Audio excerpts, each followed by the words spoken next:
Okay, good morning everybody again and welcome back. This is the first of two roundtables this morning, and this one is about the inclusive workplace. I think this is a really very interesting subject and debate. There's the lockdown period has really opened up a lot of different new possibilities with the workplace and the subject of inclusivity. I'm delighted with the guests that we have here today. They all represent different corners of this whole debate. We will be going through this. We will, if you want questions, please put it into the chat. I will do my very best to take these chat questions and put them to the table as we go along.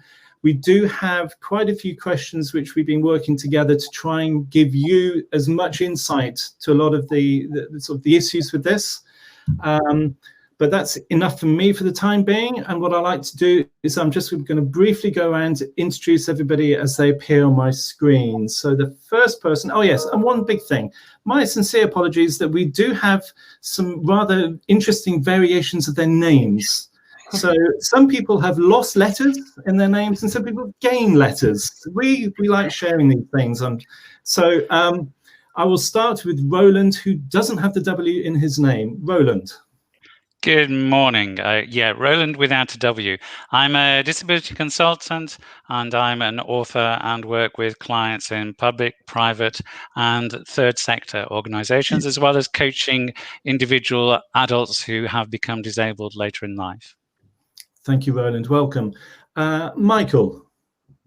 Good morning, everyone. My name's Mick O'Sullivan and I'm an employment support officer for the Reading Partnership on what people would know as the Work and Health Programme, dealing with people with disabilities, health conditions and other barriers to work.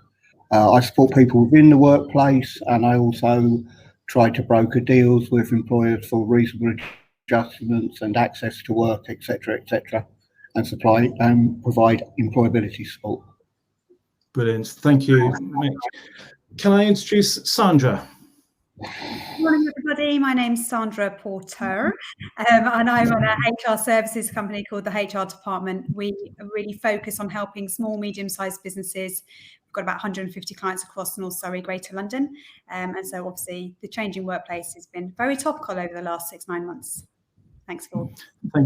Thank you, Sandra. Can I introduce you to Holly? Holly. Hi, yes, my name's Holly Marriott. I founded 1804. We think of ourselves as a talent consultancy. We're very much future of work facing, so we enable businesses to gain a deeper understanding of how to work with agile talent and resourcing, and we also break down traditional role structures to support businesses to accelerate and streamline their processes. Thank you, Holly, and welcome. And finally, Susie. Good morning, everyone. My name is Susie Rowland, and I'm an autism and ADHD consultant and trainer, an author and founder of the Happy in School project. Thank you. Welcome, everybody. Okay, just for the audience, because the subject is quite broad, this slightly splits into two parts. The first part, there's going to be a few questions regarding about the current workplace, what has been going on, and then later on, there's more sort of discussion about inclusivity and what does this actually mean. It's been used a lot and it'd be quite good to actually get a good sense from our experts here what this really means.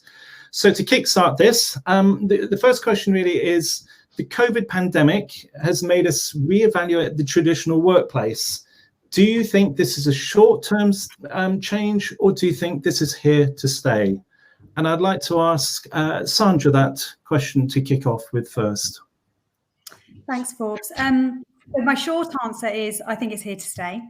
However, I think it's going to be an evolution. So I think obviously many businesses had to very quickly adapt to lockdown restrictions. And where we are talking about more kind of office-based organisations, they suddenly had to adapt to new technology and communication mechanics and new ways of working between their team. I think the majority of those will continue to adopt a lot of that increased flexibility and those new technologies to help them, because I think they've already started to see many of the benefits. But I think there are 5 key factors, I think, that are going to influence how far they continue to operate on a more remote, flexible basis. So I think the first one is about how well they've adopted the technology and how comfortable they are with it, because it's necessary for it to work.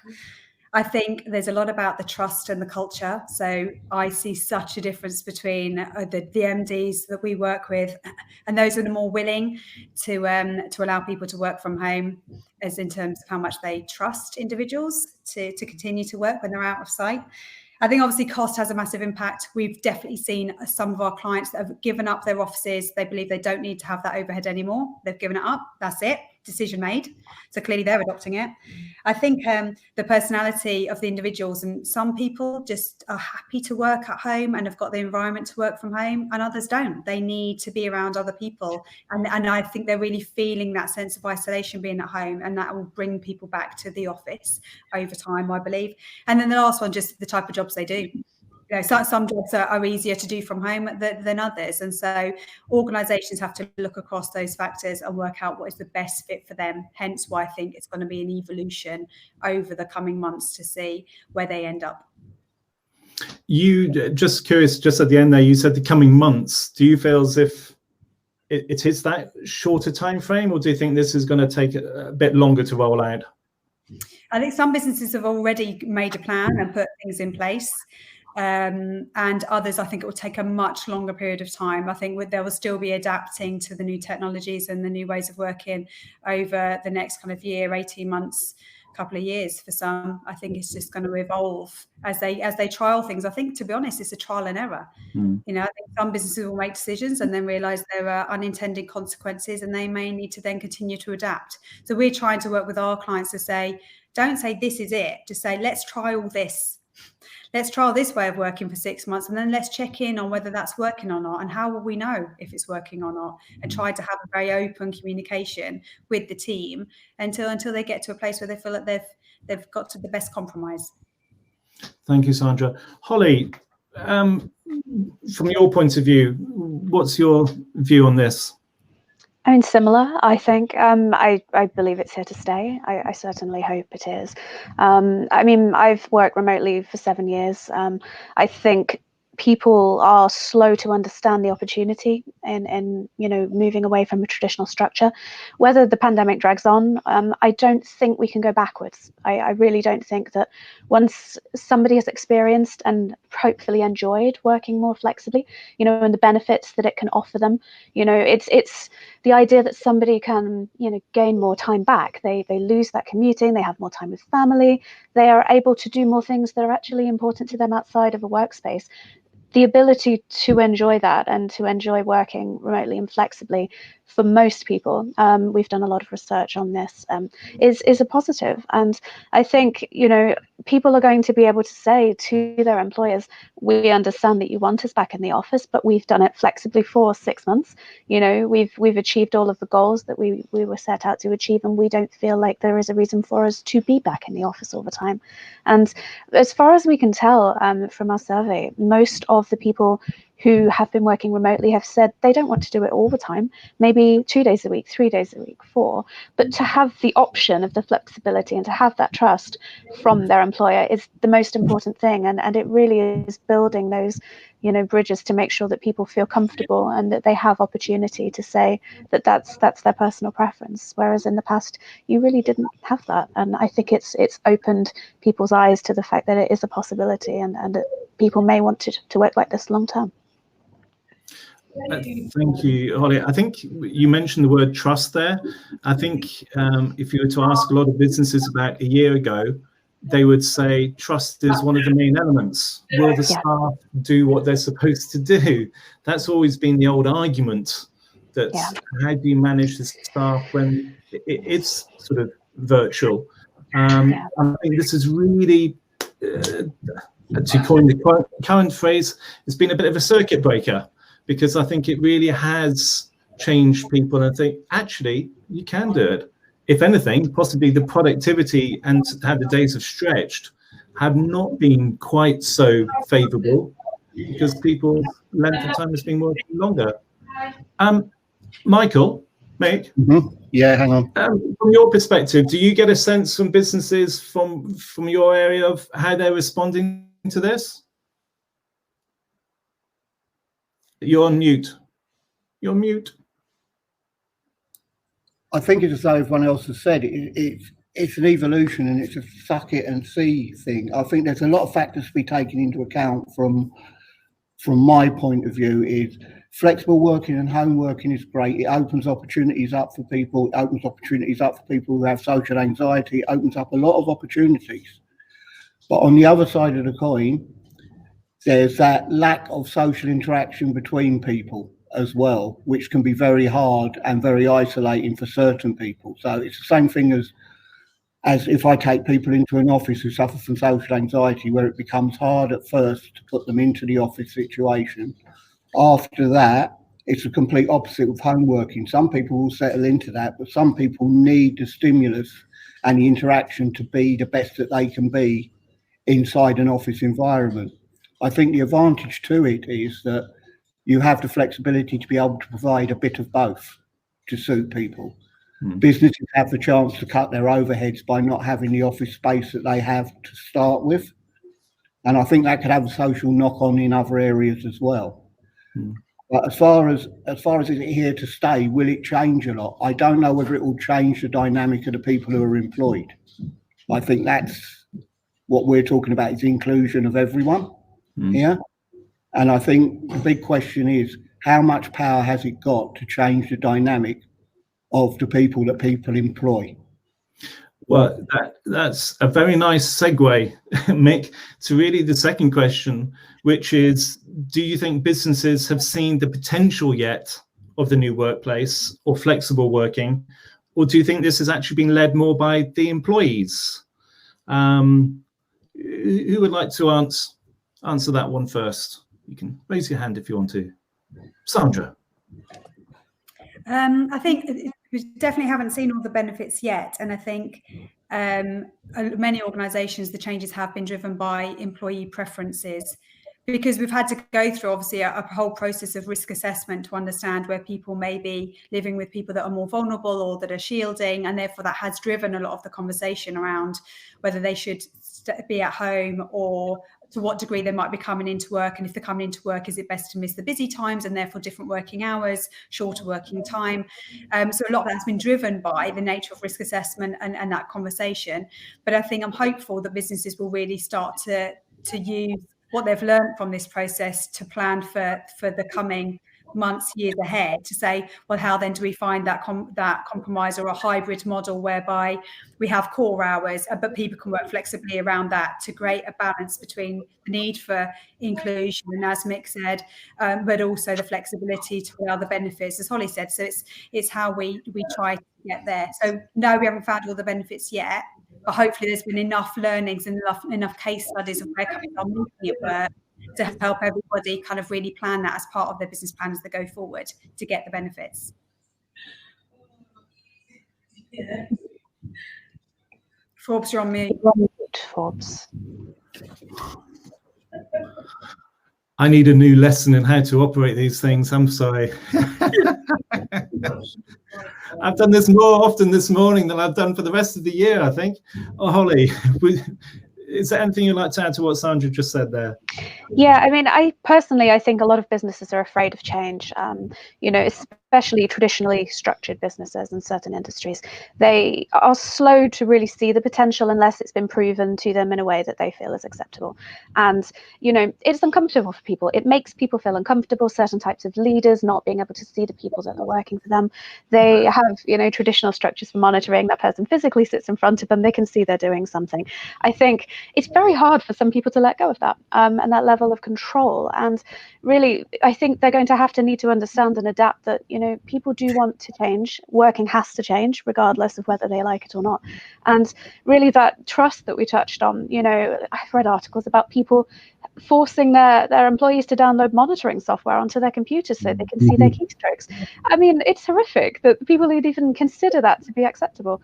So I really do think we need to rethink that. there was somebody who was actually on that specific point. It was in the Times or something, and he was almost kind of quite gleeful about it. He was almost quite proud of the fact that he had done this. I mean, it shows poor leadership at the end of the day. You know, if you're the sort of leader that has to watch absolutely everything that everybody does, then your productivity must be horrific. It's about, you know, handcuffing creativity and letting people really be trusted and find their own route to get the work done. If the work takes them 4 hours, does it matter? You know, they've done the work, they've done it well. I don't really understand why that sense of kind of locking people down is still very prevalent in traditional society and workplaces. So I think, you know, until the workplace, until there's more trust, until there's more flexibility, I do think that people who don't feel trusted don't perform as well. You know, they feel uncomfortable, they feel like they aren't being given the opportunity to do the work as well as they could do, and that really hampers how people perform in the grand scheme of things. Just I'm now going to be the first person to slightly go off on a tangent here, but just how do you think we are in this country? Are there other models around in different countries? We often look at Scandinavia thinking they've got a good model, or do you think, where do you think we are? Are we kind of bang in the middle? Are we poor? Are we getting there? Are there good role models out there? Is that one for me? Generally. I will ask Susie and then I'll come to you, if that's okay. Susie.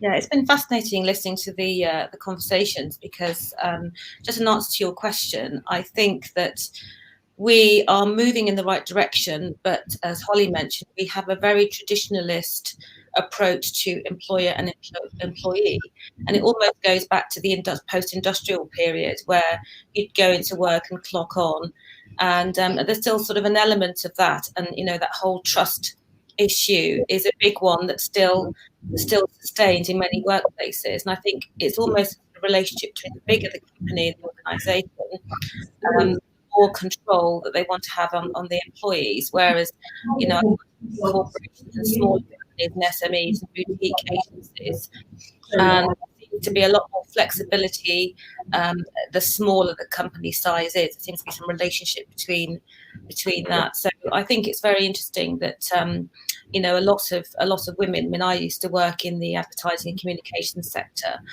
and there was you know, a very sort of culture of long hours and being there and being at your desk.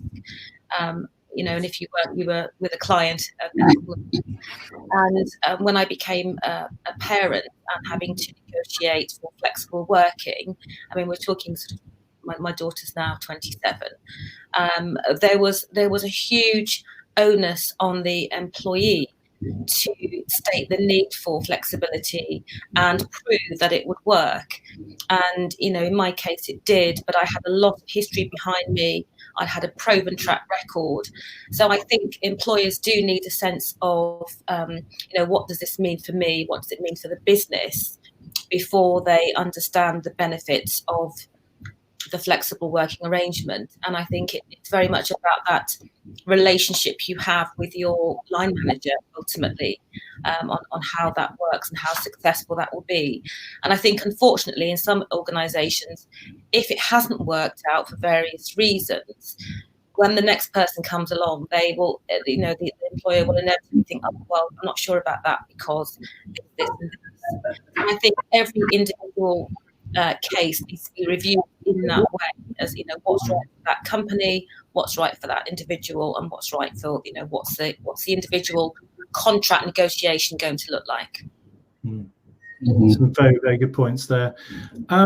Roland, I appreciate we sort of haven't got you involved yet. Is there anything you want to contribute at this point? Are you happy to look at some of the answers, questions a little bit later?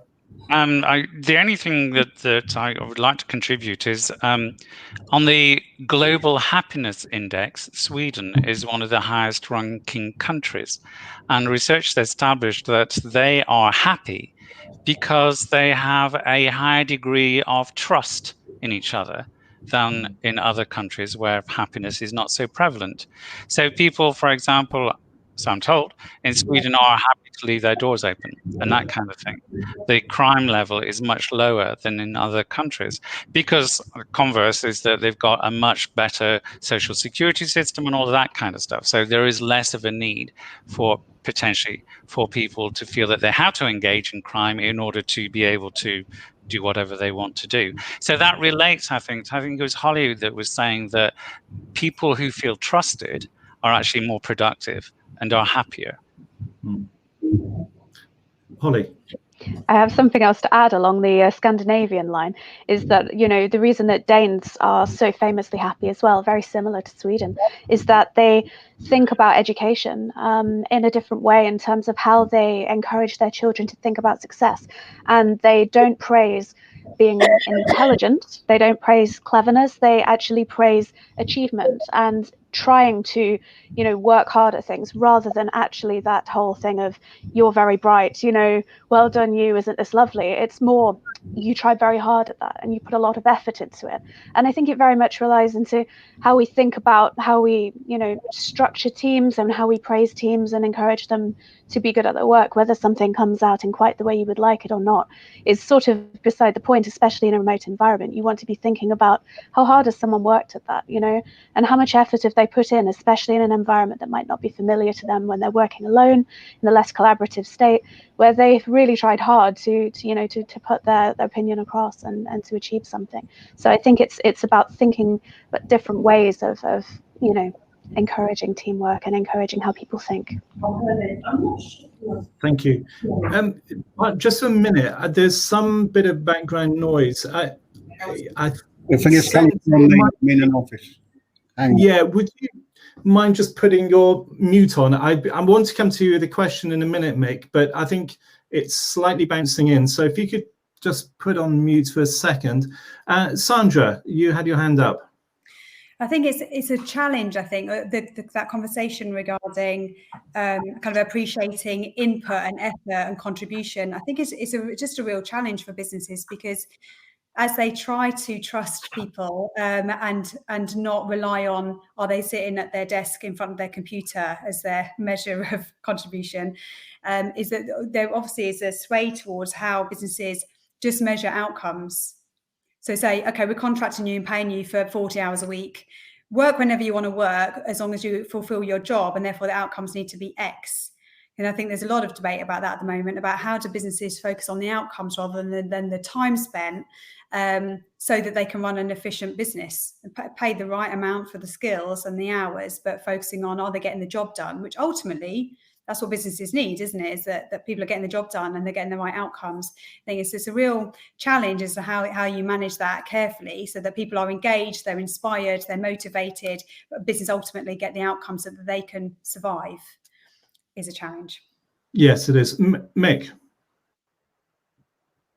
Just following on from the point that everyone else has made about trust, I think it's businesses need to actually change their cultures, because if we think about it from a point of view that you're going to employ someone, you spend all this money in recruiting them, you spend all this money in training them, there should be a level of degree in what you're actually achieving by the person you've recruited, by their right for the job, all the stuff that you took, that there should be an element in trust in what they will provide to you. And as said before, that is best measured by outcomes, not by hours spent at a keyboard. You know, and how they interact with other people and what you can actually get out of it.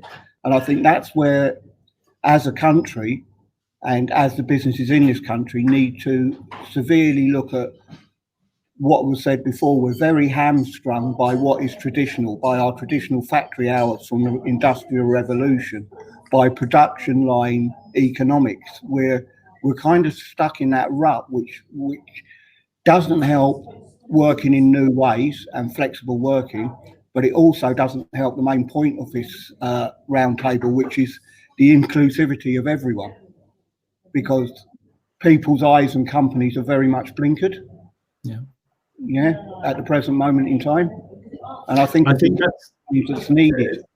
Yeah, there's some really good points there, and actually it's echoed something which has come up into the chat, which really kind of reflects the practical element, is that people, this transition of saying working from home, the working and everything else, you do need to replicate to a certain degree and make sure as an employer that the employees have got a very suitable workplace.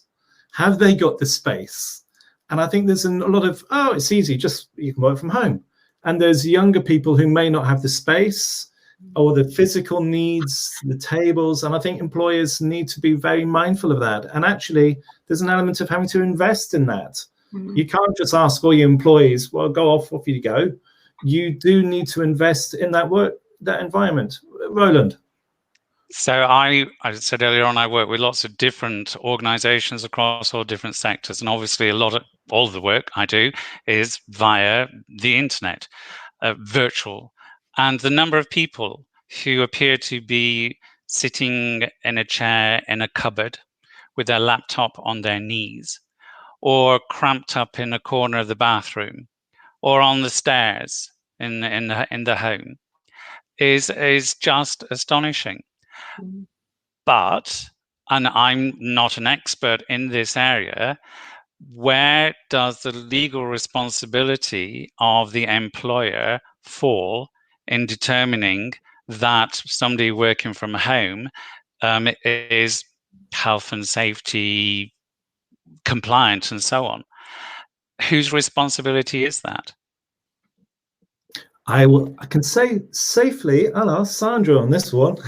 It's the employer's responsibility, absolutely, to ensure that they have a safe workplace. The challenge can be where the employer is saying, do you really have the right space, the right privacy, the right security, the right Wi-Fi access, the right table and chairs for you to work productively and safely from home? But sometimes employees pushing back saying, no, it's fine, no, I'm fine, because they don't want to commute into the office. And I think that's really challenging on both sides, because the employees say, no, I'm fine as I am, but it is the employer's responsibility, and therefore they have to sometimes make a judgment call that actually their space might not be appropriate to work from home, and therefore how do they find a compromise? And is that a WeWork facility? Is that some other kind of shared space or something that allows them more flexibility? But I think it does take really open, honest, proactive conversations between the two to say, okay, let's have a look, what do you need? And to be honest, on a more positive note, we've got lots of clients that are investing massively in loads of technology, in desks, in fold-out desks and things to make sure that they can find a space in their home environment that's going to work, particularly now that it looks more longer term. We've seen lots of investment, some brilliant ways of tackling it and kind of making those spaces work more favourably. But I just think for some, it won't work. We've got an exec assistant to an MD. She's in a shared house, a dining table, and everyone else is coming in and going out. She can't concentrate. It's not suitable, ergonomically friendly at all. And the Wi-Fi is terrible. It just doesn't work. She can't do a job, so she needs to find an alternative. So, compromise. Thank you, Sandra. Mick, you got to follow on. Yeah, just a very quick one. I think we've concentrated on the work from home or the work from office option, and I think for a lot of people the hybrid option is the option moving forward, to allow that degree of social contact, to allow that degree of collaboration, but also to allow that that degree of trust and being able to work from home and being able to flex your hours at certain times. So I think maybe the truth of this coming out of this is that it will be more hybrid than it is one or the other. Roland? So I work with a number of people with disabilities, some of whom are vulnerable, some of whom have had to isolate. And the two issues here. So for those people with disability who had got reasonable adjustments put in place in the workplace, and for some people, those reasonable adjustments can have been expensive. On the whole, reasonable adjustments don't need to be expensive, but for some people, they can be. There is a reluctance on the part of the disabled person to then go back to their employer and say, actually, you need to spend the same amount of money again to enable me to work effectively from the home, because the employer may not be in favor of that. I appreciate it's a legal obligation and so on and so forth, but ... And the second thing is about people who are vulnerable and so on, returning to the workplace. And again, I know that there are systems and structures that employers are being asked to put into place to maintain social distancing and so on and so forth. But some of the people I work with are very, very apprehensive about going into the workplace, about commuting to get into the workplace. And again, potentially people could get taxes, and taxes could be funded under access to work and so on. But the future is uncertain. And for a number of people I work with, and this is also my bigger point, the mental health impact of this whole situation, not only on people with disabilities, but the general workforce, is as yet uncalculated.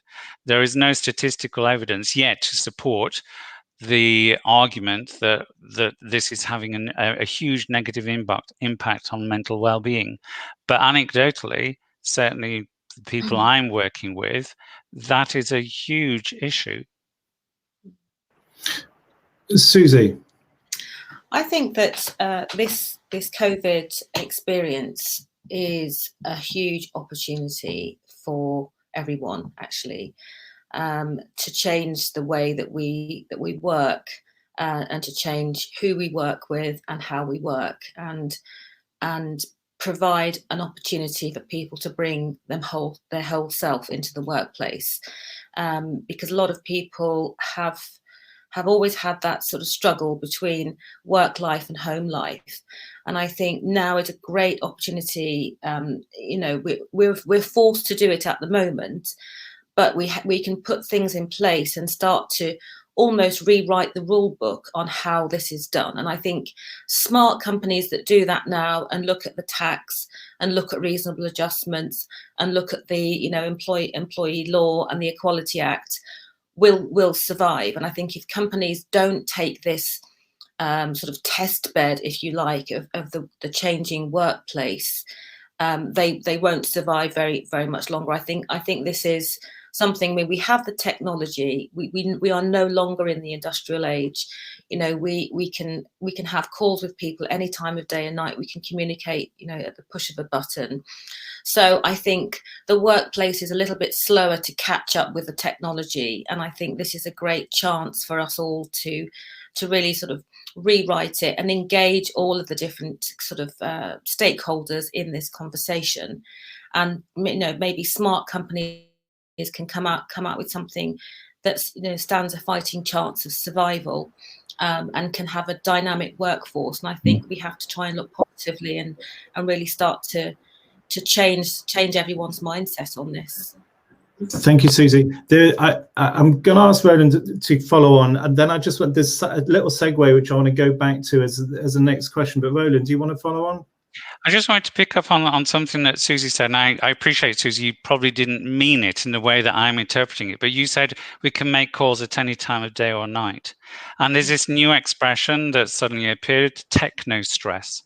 And I see it in my partner, who's been working at home since lockdown, who logs on at 8 o'clock in the morning and is online until 8 o'clock at night and sometimes later. And the impact of that, it's not sustainable. And yet his organization is saying, we're not going to have people back in office. We're going to make a decision in January, but actually we're losing a lot of the office space. So some people, it will be on a rota. So he's thinking of probably going to work to the office 1 day a week. But I'm very concerned that there is now this online presenteeism that people are engaged with. This is our only means of communication with the rest of the workforce. And people feel that need to show that they are there, even though they may be trusted and so on and so forth.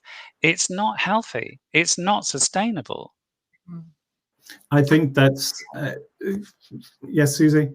Sorry, yes. I think what I meant in terms of that wasn't, any type of presenteeism, whether it's in physical or digital, it can be oppressive. And I think in any contract, hello? Both parties. Sorry, can you hear me okay? There's quite a lot of. I'll let him know, and I'll get him to give a call to rearrange. Okay. Cool. Right, you okay, guys? Michael, I think it's. Yeah. Can you go on mute? Sorry, I think there's some noise coming from behind you. Sorry about that. Yeah. So I think any type of something that's intrusive to your home life and your mental well-being in any sphere, whether you're in the workplace. I mean, we all know about people who leave their jackets on the back of their chair because it's the culture is to be seen whether you're working or not. So I mean, it was more about I used to be told, well, you can't do that because we don't know what you're doing, how will we be able to get hold of you? So it's more the fact that the digital world can be an opportunity, but like everything, we need to have boundaries around how we use that. Thank you. I think that's a massive debate in itself. Before I go on to the inclusivity part, there is one question which I think I'd really like to address, because it's something which I've seen during the lockdown period. And the question is really, can remote working lead to a change in the imbalance in traditional gender roles around childcare? And I think my observation from a male perspective is that during the lockdown, it tilted back into a very old-fashioned format, that the man was in his man cave doing his work, and the woman was doing the teaching, the childcare, doing her own work somewhere else. And I felt as if it had tilted on the axis too quickly and just not in a good way. Holly, can I ask you to follow up on this? Yeah, I mean, I think absolutely, you're right. It did tilt in an unfavorable way towards women.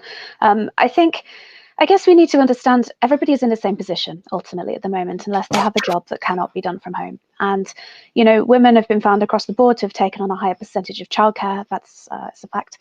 We kind of need to challenge really the bias, which it doesn't start just with, traditional role balance, but also why do women end up doing more household work, and why are financial decisions in households generally driven by the fact that often the male earns more, and therefore it makes sense to a lot of couples to prioritize the person who is earning more, and therefore that is why a lot of women did end up doing childcare duties and teaching duties in the pandemic, and I think it's also kind of an understanding of it's the gender equality, the classic, getting the balance, getting women in higher roles and C-suite roles.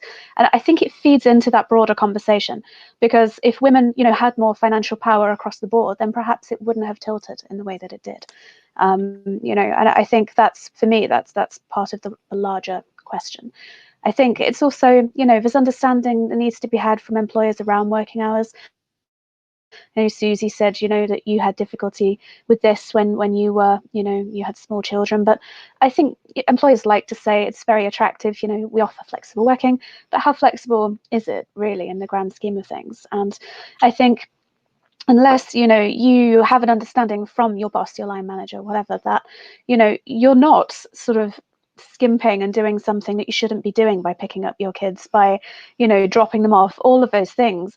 The difference is really the understanding that if you deliver the work, if you look at outcome-based work rather than around presenteeism and hours, then it will change the way that people think about flexible working. And, to me, it's not just that sort of classic way of, yes, you work slightly different hours, but it's the same block and it's just shunted, or you do 2 days and someone else does 3.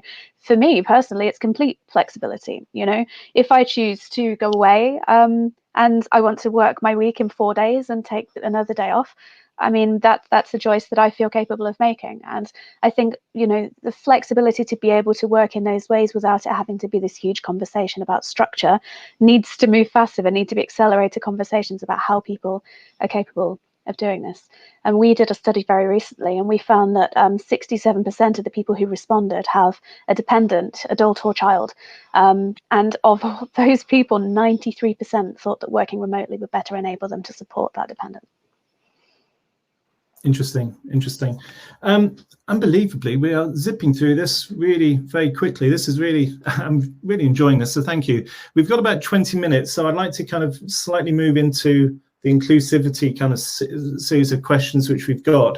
I'll start with Mick, because I don't want to bring Mick in here, but I'll start, and everybody else can chip in here. Is how would you define inclusivity and how it applies to the workplace?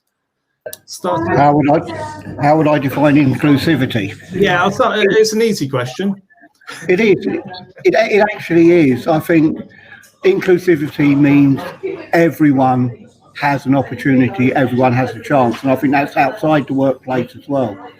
And we're really bad at it. My kind of history of helping people with disabilities, helping people with mental health problems, working on the Welcome Health programme, working for MenCap previously before, is that all our traditional methods of employment, all our traditional methods of interviewing, all the traditional methods that we use are far from inclusive. They're very much working for people who fit into an A box.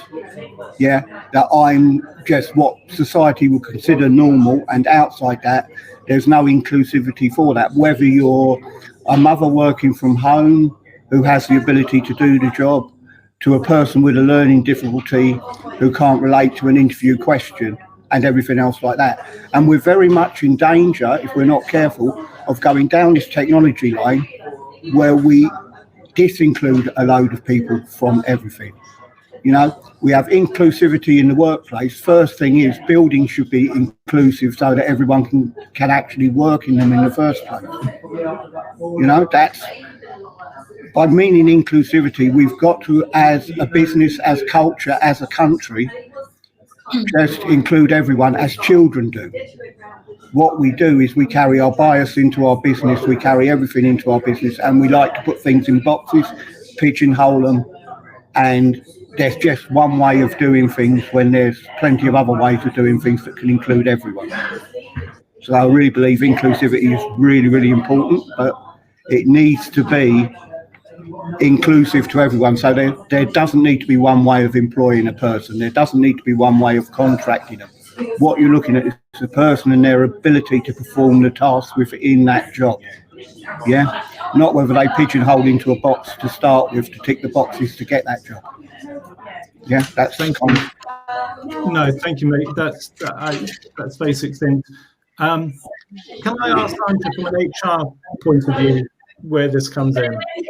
And Mick, sorry, could you go on mute again? Sorry, mate.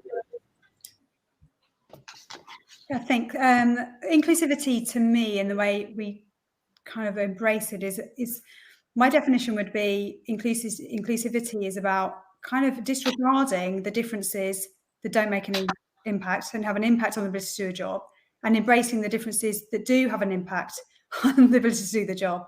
So regardless of any protected characteristic or anything else, is somebody able to fulfill that job, and do they bring differences that are actually going to enable a business to perform even better? I think the challenge is how we help business owners spot them. Because I think, you know, we all have, you know, our upbringing, and that will have led to biases and prejudices or whatever. It's how we help business owners understand that they have those prejudices, potentially challenge those, and then be able to spot differences that are going to really help their business perform. And I think sometimes they just don't know, or they're too scared, or if it's something that they've never experienced before, they're worried of putting a foot wrong, particularly with the amount of employment legislation around this kind of thing. And therefore it kind of means that they just kind of stick to what they know. And we need to help people understand differences and how that can help their businesses, and support them in being able to bring those into their businesses. So there's a challenge. And to Mick's point, that means reviewing how people are recruited, interviewed, what their workplaces might look like, the kind of equipment they might need to help them be able to deliver that benefit to a business. Thank you, Sandra. That's very, very useful. Susie, do you want to follow on this? Yeah. I mean, I think that companies, as Mick was saying, are very risk averse. And I think from my experiences, employers have I know a lot of equality and diversity trainers, and lots of companies have that. And yet their workforce still is very monocultural and not necessarily inclusive. And so something isn't quite working, something isn't quite translating. You know, so there are all these amazing courses going on in companies, and directors and managers and senior leaders go on these things. And yet, you go into a workplace and, as you say, everyone is pretty much of an A type.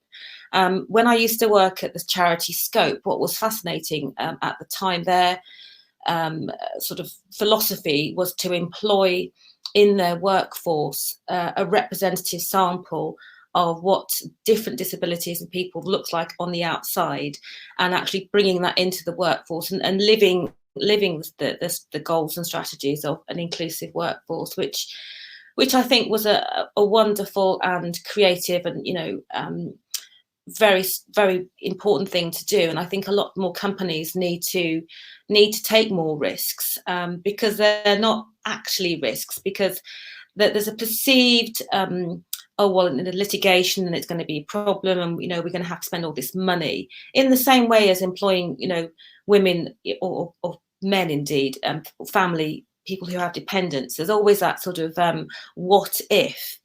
And I think, well, that people really need to address what that what if is, and actually look at all the benefits. And I think we need to be a lot more hard hitting about the benefits of inclusivity to companies, and actually really understand what those benefits are commercially, culturally, and socially to the workplace, and the culture of the company. Because I think for some reason we're just not translating the data and the benefits of inclusivity to actual workforce recruitment and policies.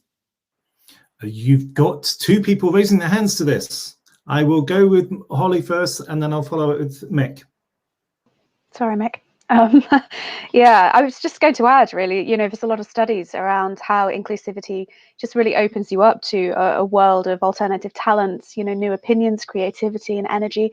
And there was a study done by McKinsey a couple of years ago that said that businesses are up to 29% more profitable when they are more diverse, and when they include people from all cultures and, all sorts of walks of life. So I think if we make people feel accepted and happy and comfortable in who they are, and, that the thoughts that they want to bring to the table are viable and valid, it makes more sense for people to be open, and it gets the best out of people. And it really does make those businesses, more successful internally and externally as a result. Yeah, just saying, I agree with what Holly says, and I agree with what Susie said. I think the real struggle is, from my position and what I do for a living, part of my job is interacting with workforces, with in-work support, helping with reasonable adjustments, helping people through their inductions, etc., etc. And companies or businesses can be very, very negative to actually take that assistance on board. They don't want to include. They actually disclude by not actually holding their hand out and asking for help. What I find is a lot of businesses think they know and think they're doing the right thing without actually taking expertise like Roland on board and things like that to help them along with their journey. We're here on a government program to help people along on their journey, not to help change their culture of work, but also to help them along on the journey to be able to achieve that. And I think that companies need to be more open to partnering with organisations to actually achieve that inclusivity. Thank you, Mick. There's good points there. Roland just said he's, I think it's a technical thing, he's popping out and coming back in. But Susie, you wanted to follow up on something there? Yes, I think that, the book I've written, Sending the Clowns, is about autistic and ADHD children's behaviour in education and at school, and how educators think they understand, what autism is, and we know what ADHD is, we know what autism is, but actually there is still a huge level of misunderstanding in the school, which results in young people, many as young as 6 or 7, being excluded from school.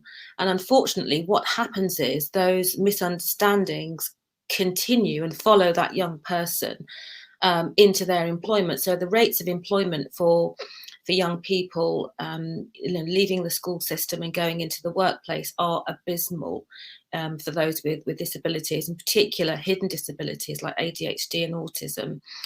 And if they are fortunate to go through the process with someone like yourself, Mick, and they do land a job, it can often not be an entirely successful experience.